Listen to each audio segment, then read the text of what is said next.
Yo, comment ça va? J'espère que vous allez très bien et que vous passez une bonne soirée. La dernière fois, je comptais parler d'un film assez sous-coté qui a malheureusement pas rencontré son public, ou tout simplement où on lui a clairement chié dessus.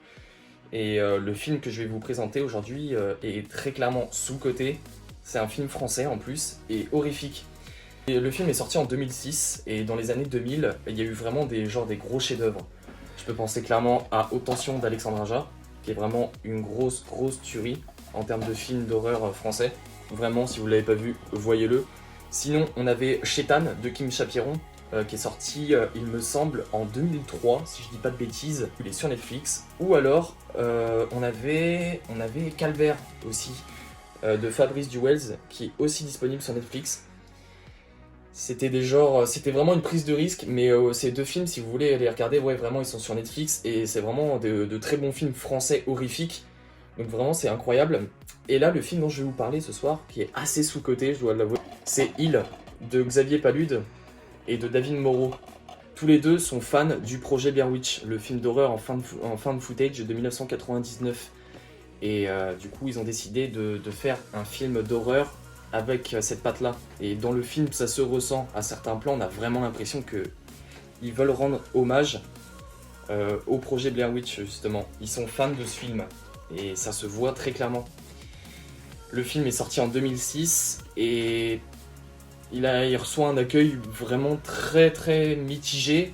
Et la presse reçoit plutôt moyennement le film, tandis que les spectateurs le déglinguent totalement. C'est-à-dire que genre, ils disent que c'est vraiment un film vraiment merdique. Et pour autant, je suis pas forcément d'accord parce que le film a plein de qualités. Alors il a des défauts, il est pas parfait. Et dans l'atmosphère qu'il veut vraiment créer, il y a vraiment une vraie réussite. L'introduction du film t'en met vraiment plein la gueule et ça développe une atmosphère vraiment réussie pour le coup.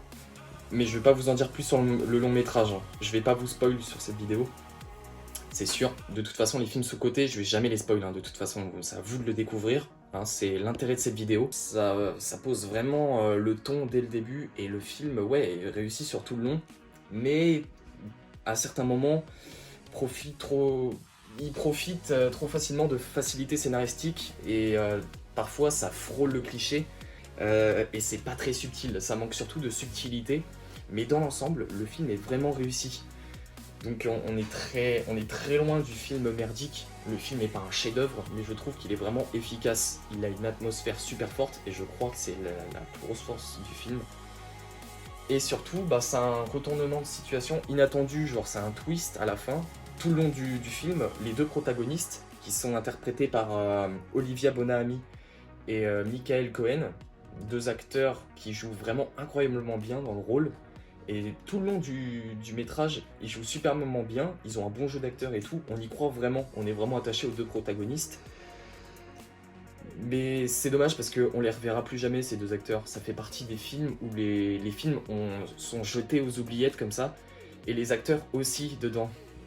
Ils arrivent à transmettre des émotions et c'est super bien. Enfin bref, ils se font poursuivre par une menace qu'on découvrira vers la fin du film. Le film dure 1h18 et franchement on voit vraiment pas le temps passer. C'est un film qui est vraiment structuré et on s'ennuie vraiment pas. Le film vraiment passe assez vite. Je l'ai revu hier et franchement j'étais assez surpris parce que je me suis dit putain j'ai vraiment pas vu le temps passer. C'est un film vraiment fou. Puis en plus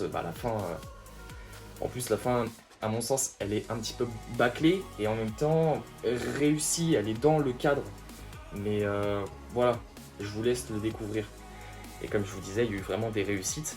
Malheureusement, il est bien trop sous-coté, mais je vous le conseille vraiment si vous aimez le genre horreur horrifique français. C'est vraiment bien dommage que le film n'ait pas eu un succès parce que franchement il le mérite autant, il mérite une bien plus grosse notoriété et c'est pour ça que je le souligne justement, c'est un film vraiment réussi. Matez Il, c'est super bien. Donc voilà, si ça t'a plu, mets un petit commentaire sur Insta, ça fait toujours plaisir. Et ou mets un j'aime carrément, ça serait carrément mieux. Et le truc en plus qui serait sympa pour moi à faire, c'est que tu partages ça à tes potes et que tu leur en parles, tu leur dis putain regarde ce mec qui fait un truc incroyable, tout, t'as vu il est beau gosse et tout. Non je déconne, narcissisme, oh là narcissisme. Je plaisante je plaisante. Partage ça à tes potes et puis si tu kiffes, reviens la prochaine fois parce que j'aurai plein d'autres choses à dire. Parce que le cinéma c'est varié. et c'est super cool. Continuez à mater les films, c'était Lucas, à la prochaine.